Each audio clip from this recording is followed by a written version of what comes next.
Yo, what's up guys? This video is an advanced raider guide after the core combat update. But before we get started, I just want to thank you guys for 418 subs. It means a lot. But now, let's get on to raiders' basic attacks. And one last thing, I'll leave timestamps in the description if you want to skip parts of the video. So to start things off, we've got light, light, light. Light, light, heavy. Light, heavy, heavy. And heavy, light, heavy. You can also just do 3 heavy attacks. So those are his basic combo attacks. So now onto the Storming Tap variation. Every heavy attack you do as Raider can be cancelled out into the Storming Tap if you just use the light attack input while your heavy is being thrown out. So if your opponent's trying to block or parry any of your attacks here, he can either attempt to block the Storming Tap, and then you just let your heavy attack fly and it'll hit him. Or he can attempt to block your heavy attack and your Storming Tap will hit him. So to sum it up real quick, if your opponent thinks you're going to do a Storming Tap, let your heavy fly. But if he thinks you're going to let your heavy fly, cancel out your heavy attack with a light attack button to do a Storming Tap. So now this is where you can use mind games to beat your opponent. If you spam some Storming Taps, your opponent's going to think you're going to keep doing that, and then you just actually let your heavy fly, and it'll most likely hit him, and vice versa. If you're doing a bunch of heavy attacks, he'll just keep trying to block the heavy, but you can cancel it out into Storming Tap. It is a guessing game. My cat is taking a drink of water right now.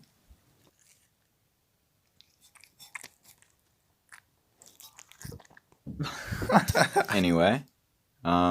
After a Storming Tap, the next attack you do will be a chain finisher. So if you do a Storming Tap into a light, then it'll be your light chain finisher. If you do your Storming Tap into a heavy, it'll be a heavy chain finisher. So if you hit them with a Storming Tap, then do your heavy chain finisher, you can cancel out that heavy into another Storming Tap and keep the combo going. Now I'm going to show you some examples of the Storming Tap mix-up.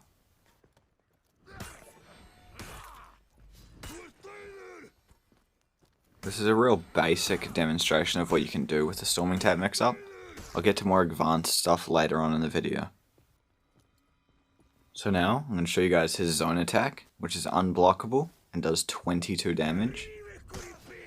And it does 38 damage during chains. You can also cancel it into the Storming Tap by clicking the light attack input.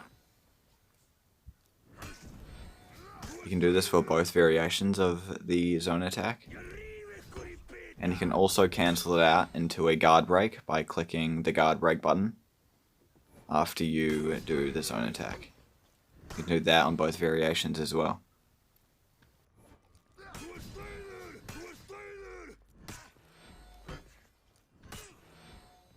Now, I'm going to talk about cancelling heavy attacks with a guard break. You can do this at the startup of every heavy attack and any of your zone attacks. This is very good for catching people who are trying to dodge you, or that are trying to panic dodge out of the Storming Tap mix-up. And it also catches people if they're trying to parry your attacks, because you can guard break them out of the startup animation of their parry. And it's very good for if someone's trying to parry your zone attack or dodge out of your zone attack. If people can dodge out of his Storming Tap mix-up very easily, a lot of people are going to try dodge out of it because they don't want to guess if you're going to let a heavy attack fly or the Storming attack fly. So they will dodge and you can just guard break them out of it.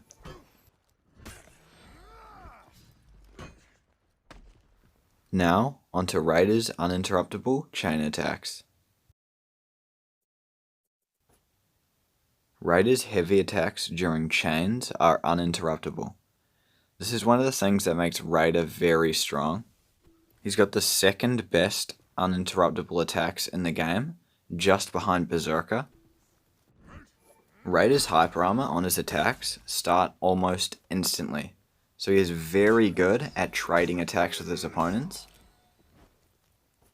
And he can also cancel out his hyper armor attacks for a Storming Tap, which is very good. See how my opponent's trying to dodge attack me? And I can just tank through his light attack and hit him with my heavy. That is very strong. And Raiders' top heavies do more damage than the side heavies, but they are slower.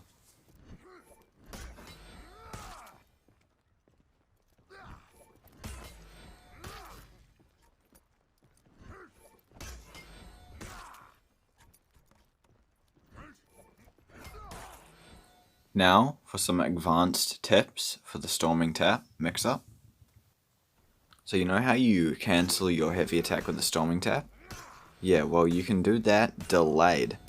You just delay your light attack input a tiny bit, and it won't come out instantly. This is pretty good for making people think it's going to be a heavy attack, because it gives them time to process that you're throwing out a heavy attack. They can see the animation for a while because you're delaying it. So they can see the heavy attack, they think it's going to be heavy, but out of nowhere, Storming Tap. And you can also just not delay it at all and do really fast Storming Taps. This catches your opponent off guard if you want to get like a quick 2-tap on Storming Taps in. It also messes with people's parry and deflect timing because you're doing it way quicker than they would expect. Now I'm going to show something that's quite advanced for the Storming Tap mix-up.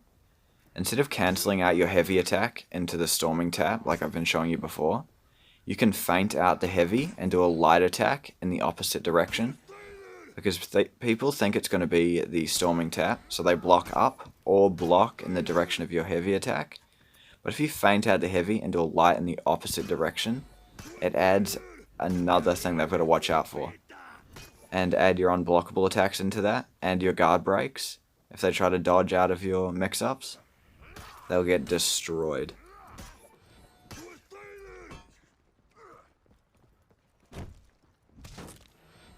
I'm going to show you guys some examples of some stuff you should be doing in-game. Feel free to go to the practice range and try the stuff that I'm showing you right now, because it will really help you in-game.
Okay, now I'm going to show you guys his punishes. So the best punish for when you parry your opponent and they're out of stamina is a light attack into zone attack. You can also do a Storming Tap into top heavy, which doesn't consume as much stamina, but does a little bit less damage. Also, on guard break, when your opponent's out of stamina, do a Storming Tap into zone attack. Or you could do Storming Tap into top heavy, if you don't want to consume as much stamina. And you'll have hyper armor, so you can do it in ganks. And from a guard break, you just get a light attack. Or a zone attack. The zone does more damage, but drains a lot of stamina. You can't get a guaranteed heavy attack as Raider from a guard break, but you do 5 damage chip damage. But the best thing to do, if you get a guard break, is charge them towards the wall, because you need them in the head for 15 damage, and then do your zone attack. Your zone attack is parryable, but it is very hard to do. They get 1 frame or so to try parry your attack. This bot's doing it every time because it's programmed to do it, but online players will not be able to parry your zone attack when you need them. But it is possible. So yeah, the next best thing to do is a light attack if you don't want to risk your zone attack getting parried. But it probably won't get parried, so it's honestly up to you. Now, I'm going to show you a very good strategy to use.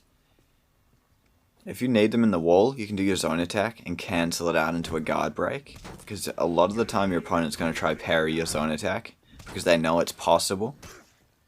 So if you just cancel out into a guard break, you get another knee in their face after pushing them into the wall for another 15 damage. And then you get a guaranteed light attack after that. Also, if you knee your opponent in the face and their stamina gets depleted, you can do the zone attack and then cancel it out and then just parry them and they'll fall on the ground. Then you do the out of stamina parry punish. The strategy I just showed where you knee your opponent in the face twice with the zone attack bait is really good to use when your opponent is under half HP. When you knee your opponent in the face, they become dizzy, so you can always throw out a heavy attack and they might not block it. And if they do block it, you'll get 5 chip damage and you'll be able to continue your combos.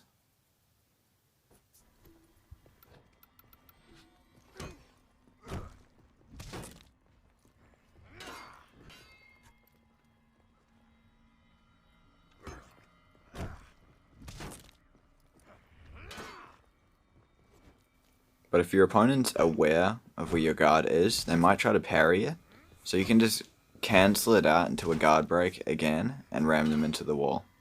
Even if they don't attempt to parry, there's still a chance your guard break will work because your opponent is dizzy. If you hit your opponent with a heavy attack after ramming them into the wall, you can follow up with a bunch of different attacks and get a lot more damage because your opponent is dizzy. And they'll have a hard time blocking your attacks. Okay, now onto the parry punishes.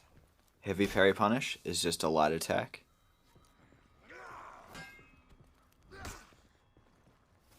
And the light parry punish is a side heavy.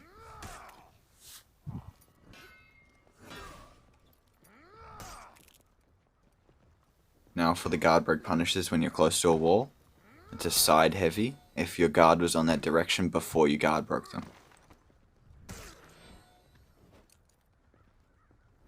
You can get a top heavy, but it's only guaranteed if you're quite far away from the wall.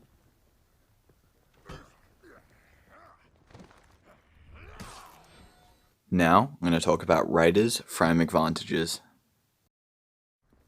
Just like many other characters, his heavy chain finisher, if it hits them, or even if it's blocked, gives you the frame advantage, meaning that you can hit before your opponent. So if you're both to mash the light attack button, your one would come out before your opponent's, so you would hit them before they hit you. And Raiders' frame advantages are very good because his heavy chain finisher gives him the frame advantage, and you go into the heavy chain finisher instantly from a storming tap, and you can get into storming tap very easily. So you'll be hitting his heavy chain finisher a lot, and then you'll have the frame advantage, meaning you can hit with your light attack before them, so it's still your turn to hit, so you can keep up the pressure. On the other hand, if you finish off your chain with a light attack, your opponent will have the frame advantage, so you will have the frame disadvantage, meaning your opponent can hit before you, so it is their turn to attack.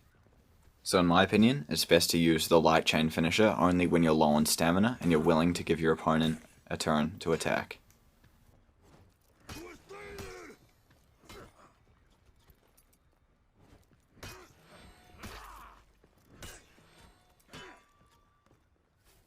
Also, when his zone attack hits, his opponent gets the frame advantage.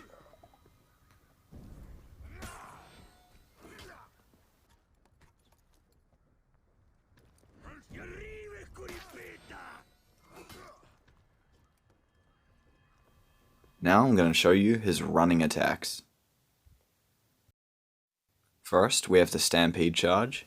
So you sprint and hold the guard break button. And I showed you guys the punishes for that previously. And you've also got Reaping Charge. Reaping Charge always hits someone if they dodge to the left. Well, they're right. But it can be dodged if they dodge in the direction of the attack, which is their left and my right. So it can catch people trying to dodge the Stampede Charge if they dodge early or if they dodge to my left. But you can also sprint at people and just guard break them, because they'll try to dodge the Stampede Charge. And then you can get another Stampede Charge off there. Alright, now finally onto the feats.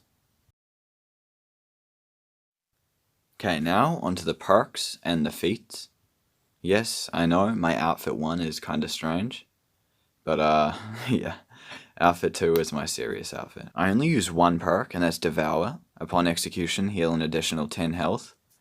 I use that because I use the Headhunter execution, and it's really fast, and I can use it in anti-ganks. And now onto the feats.